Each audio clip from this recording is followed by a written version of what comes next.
Bien, merci. Mais avant de toute chose, avant de commencer, je voudrais d'abord remercier Dieu de nous permettre, bien sûr, d'être ensemble encore aujourd'hui, auprès des deux vieux, ici à Petit Coulis.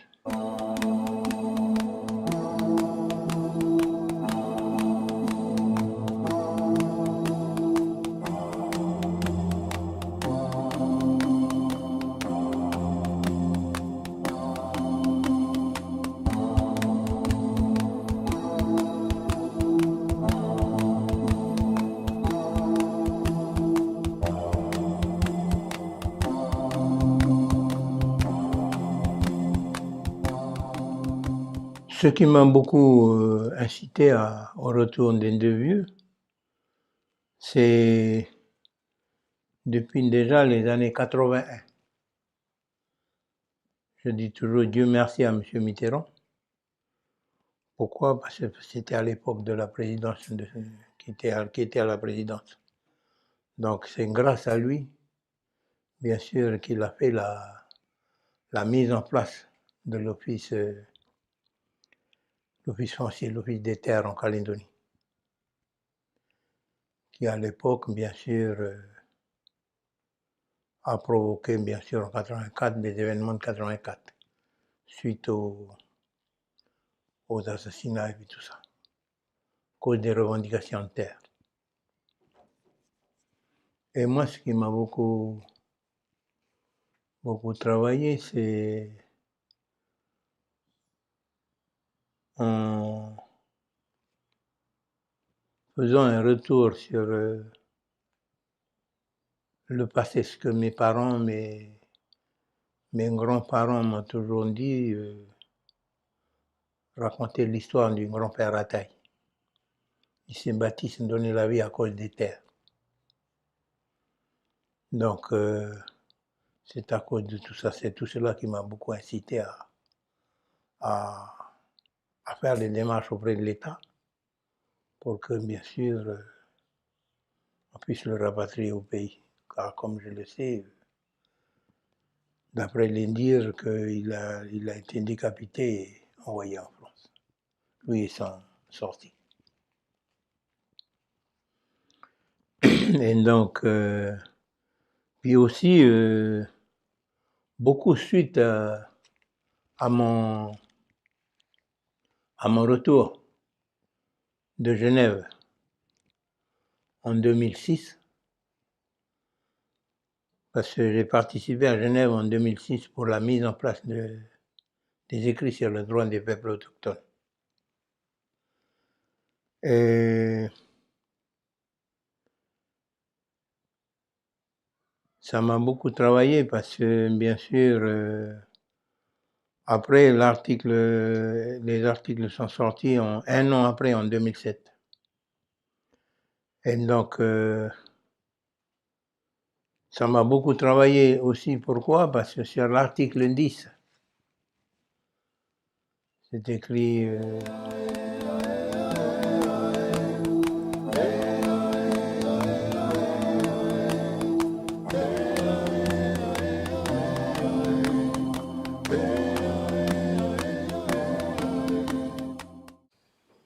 En 1981, j'ai commencé les revendications foncières.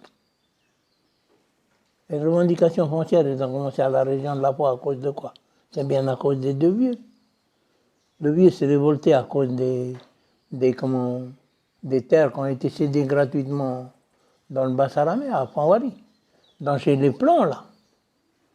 Chez les plans et les écrits de toutes les terres qui ont fait l'objet de cessions gratuites à l'époque.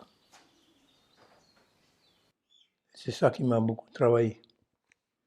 Beaucoup travaillé, pourquoi? Parce que je pense que c'est bien à cause de ça que le vieux a donné sa vie, mourir pour tout le peuple kanak.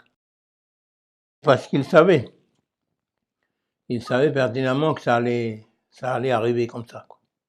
Que toutes les terres vont être spoliées et puis tout, et puis, hein, comme ça s'est passé en Tasmanie. En 1877. J'ai la photo de la dernière Tasmanienne qui s'est suicidée en 1977. Car découragée et puis tout, elle voyait qu'il n'y avait plus de Tasmanien et puis tout ça, donc elle s'est suicidée. Et donc moi je pense que c'est à cause de ça, parce que bien sûr à l'époque, il y avait les relations entre l'État français et les Anglais. Et donc le vieux a dû savoir, bien sûr, puisque son compagnon c'était le vieux voyant. C'est quelqu'un qui voyait tout à l'avance. Et donc il a dû dire, il faut qu'on intervienne parce que si on laisse passer tout ça, il n'y aura plus Kanak. Il n'y aura plus Kanak dans le pays comme ça c'est passé en Tasmanie. Et donc c'est pour vous dire que c'est les raisons pour lesquelles ça m'a beaucoup incité à faire les démarches pour que l'État puisse nous restituer les deux vieux. Quoi.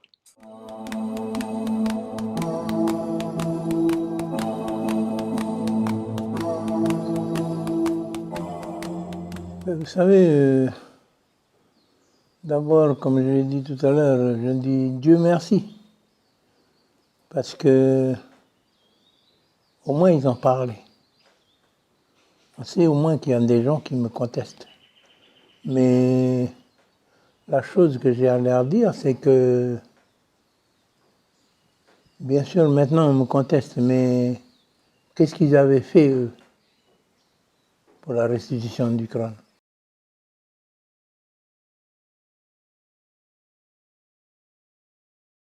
Moi, je pense qu'aujourd'hui, que la grande majorité du peuple kanak sont contents du retour des deux vieux. Là, si on entend parler hier et avant-hier, il y a 2 ou 3 pelés qui passent leur temps qu'à faire que ça. Ils ont fait quoi de bien de leur vie? Mais l'ensemble du peuple kanak, d'ailleurs, ils sont contents. Que tu sois du sud, du nord, de l'est ou de l'ouest, on est tous familles. Aujourd'hui, on connaît seulement grand-père et grand-mère. Mais arrière-grand-père ou arrière-grand-mère, on ne connaît plus. Et tout ça, c'est représenté dans la case. Dommage qu'elle a brûlé notre case, parce que sans quoi je vous aurais montré les liens, ceux qui font les liens de parenté entre chaque famille. C'est dans la case. Je connais ma généalogie, moi, par cœur. Première, deuxième, troisième et quatrième génération. Je peux vous le dire si vous voulez. On dit chez nous, dans la première, deuxième, troisième et quatrième génération, du Kouyuru Tiamanki. Beuru Pauru, Ashano, Arlomanda, Mayerunya, Suru Alangoruaneha. Dero Nemanju, Mefotaru, Poiru, Poindir, Membre, Urutiabi. Après, on dit, eux, tout, qu'on est Tundauri. Bunde, vous êtes Dundauri, Kawa, mais pas bêche. Dans le même Horore, Tiamangi, Memboyar. Comment il m'a tout, Manama Machan, Poirum Limangi, Novium, Nandova, Sahara, Memanju, Gala, Meneume, Boy, Nihoro, Menda, me paye. Tous ces noms-là, vous pouvez choisir au hasard n'importe lequel des noms là. Et puis ce soir à minuit, avec une lampe électrique, je peux vous emmener et puis vous montrer les emplacements de cases et les terres d'Ignam et puis tout, qui ont été faites par les vieux à l'époque. Je les connais par cœur.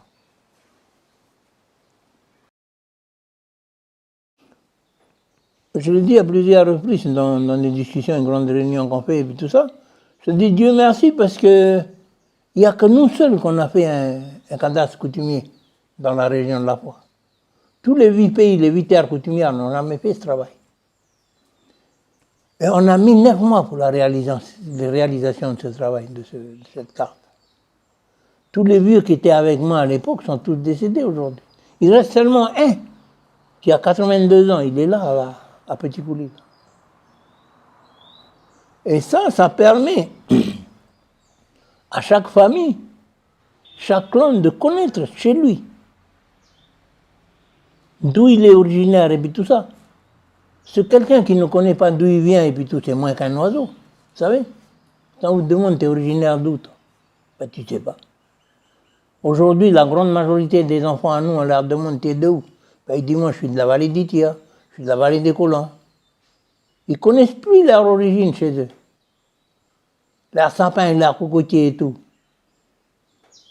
Mais où à la vallée d'Itia? Où à la vallée des Colons? Il n'y a pas. Et ça, c'est pour l'avenir de nos enfants de demain. Pour que chacun connaisse d'où il vient et tout. Et d'ailleurs, j'ai fait des propositions plus d'une fois pour qu'il y ait des prises de vue par GPS de tous les endroits où il y a encore des vestiges, des emplacements de cases, des sillons d'igname, des taraudières, et tout ça, qui prouvent que ces endroits avaient été travaillés par des êtres humains avant la colonisation.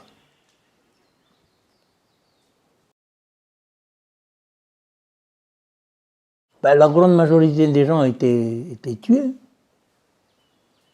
mis à part ceux qui ont été...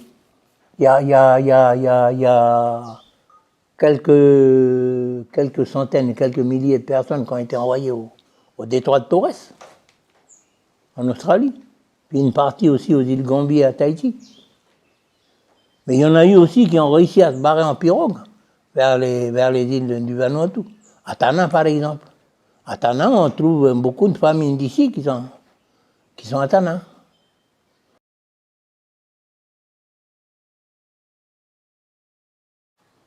Ben pour moi, le destin commun, comme je l'ai dit, c'est quelque chose de très bien.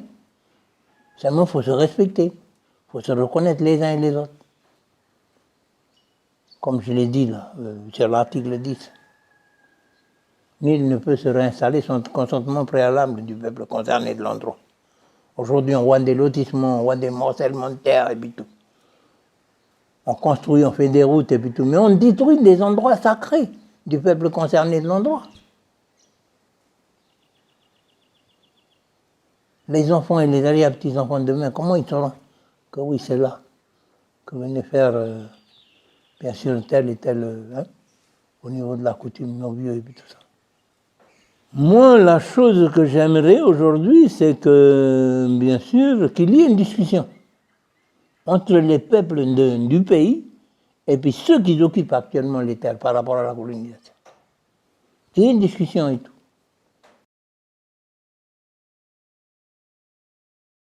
Il n'y a jamais eu une discussion. Et d'ailleurs, je crois qu'il y a beaucoup de gens qui ne veulent pas discuter. Parce qu'ils ne veulent pas reconnaître le peuple comme le peuple premier du pays. Il faut discuter. Moi, j'occupe une terre qui vous appartient. Donc aujourd'hui, en parlant de destin commun, je discute avec toi, je m'arrange, je trouve une solution avec toi. Pour trouver comment on pourrait travailler ensemble. Hein? Si j'ai un endroit sacré de mes vieux, on peut entourer 500 mètres carrés. Moi, j'entretiens. Et puis toi, tu continues à faire ton bétail ou ton agriculture ou je ne sais pas, faire du maraîcher ou je ne sais pas ce que tu veux. Ou un projet quelconque. Mais on est ensemble sur la même terre. Tu me reconnais, moi je te reconnais. Demain, quand tu vas avoir une coutume, par exemple, ben, tu participes avec moi dans la coutume.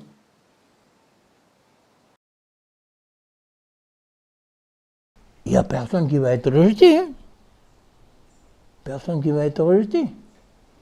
Moi, personnellement, moi déjà, moi. Tous mes neveux sont des métros. Moi, j'ai ma sœur qui est mariée à Besançon, dans le Doubs. J'ai plein de petits-neveux et tout ça qui sont à Marseille. J'ai une autre qui est mariée à Mandelieu, entre Cannes et Saint-Raphaël, en Côte d'Azur. Alors. Mes enfants sont des descendants de métro. Comment je vais les jeter demain? La seule chose, c'est de nous respecter, c'est tout.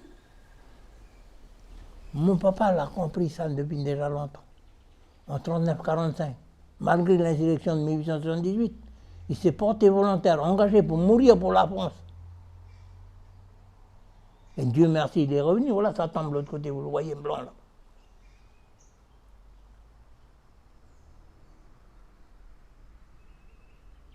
Aujourd'hui, il y a quoi?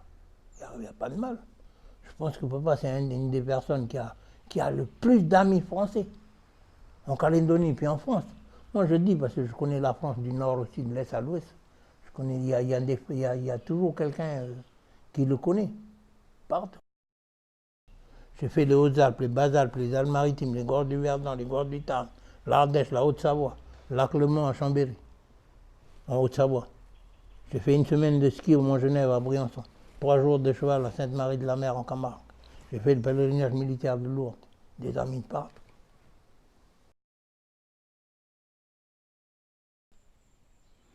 Et aujourd'hui, mon rôle à moi, c'est en tant que grand chef, c'est d'informer toute la population kanak